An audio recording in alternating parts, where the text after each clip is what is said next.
leaving to go to Texas real quick. And I said, well, what am I going to do about my gold? He said, I will give you the information to some other brothers, and they will help you with the gold. I said, I'm going to miss you. You know? He said, would you be my second wife?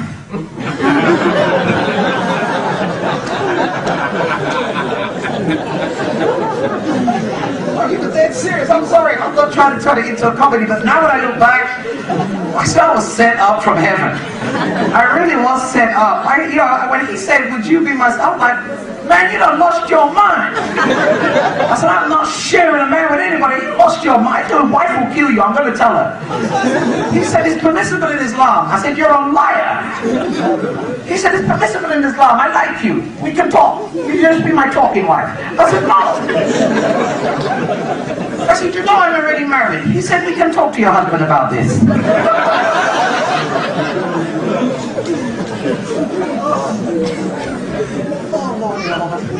When he left, I was devastated.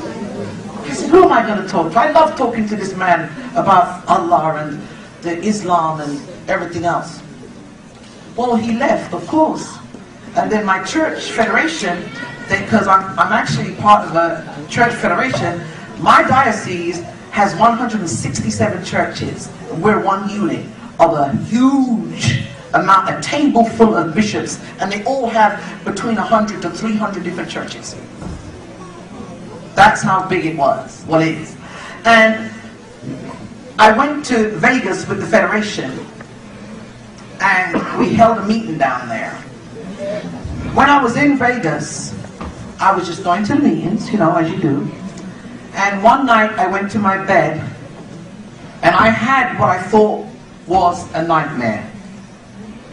But now I understand the dream. I saw, it was a blue day, just a beautiful blue day, because I've been guided by Imam how to strategize this speech to condense and get the main points over. Because he's told me what you want. It's what some of you want. The sky opened up, and like a platform came down. On the platform was a well-girded man in military attire. I couldn't see his face, but I could see the military attire, old and ancient. Beside him was a female. She looked like she was from the Middle East. She had on a black outfit. She was standing next to him, and he was writing in a book. As he was writing in the book, the events were taking place on the earth. And this woman was looking to make sure the events took place. One of the things that he wrote was that there should be a massive earthquake in the US, and that the US would split in half.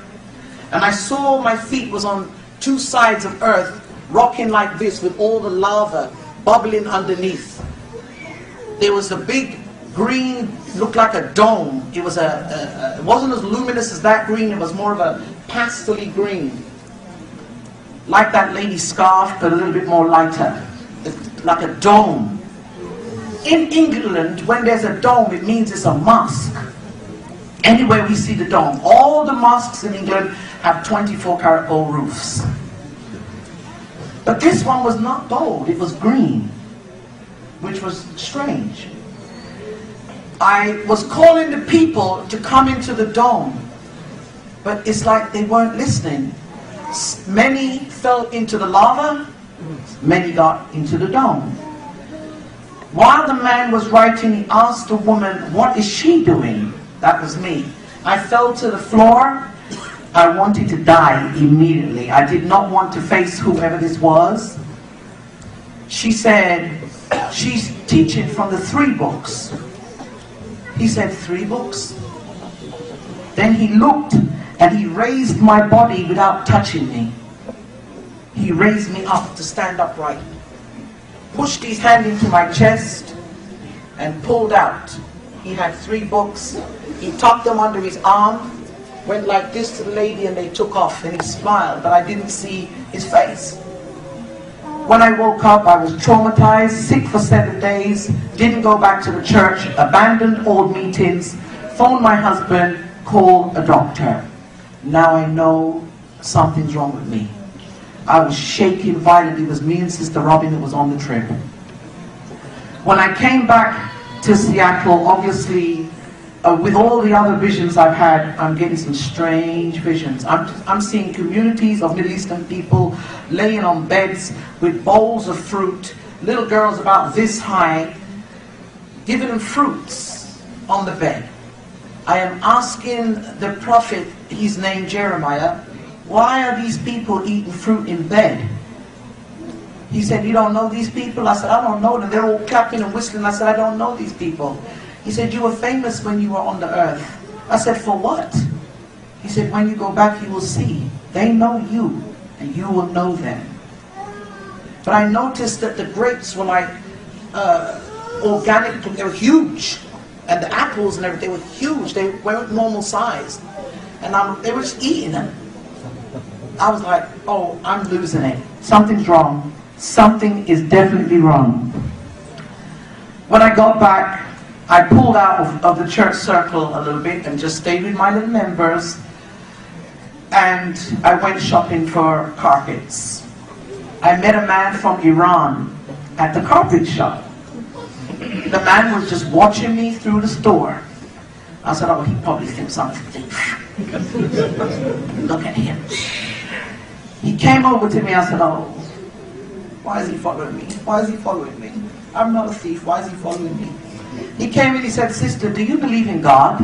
I said, oh. I said, yes, I do believe in God. He said, are you a Christian? I said, yes, sir. He said, really? I said, well, yeah. I said, I've been a Christian most of my life. I'm a pastor. I have my own church. He said, you have a church? I said, well, yes. He said, you're a Christian? I said, yes. He said, when you come back for the rod you pick, I will have something for you. I will call you. Give me your number. I gave him the number. I thought he was going to give me either a piece of gold or an extra rod or something. I'm in shopping mode, ladies. You know, shopping mode. You kind of forget about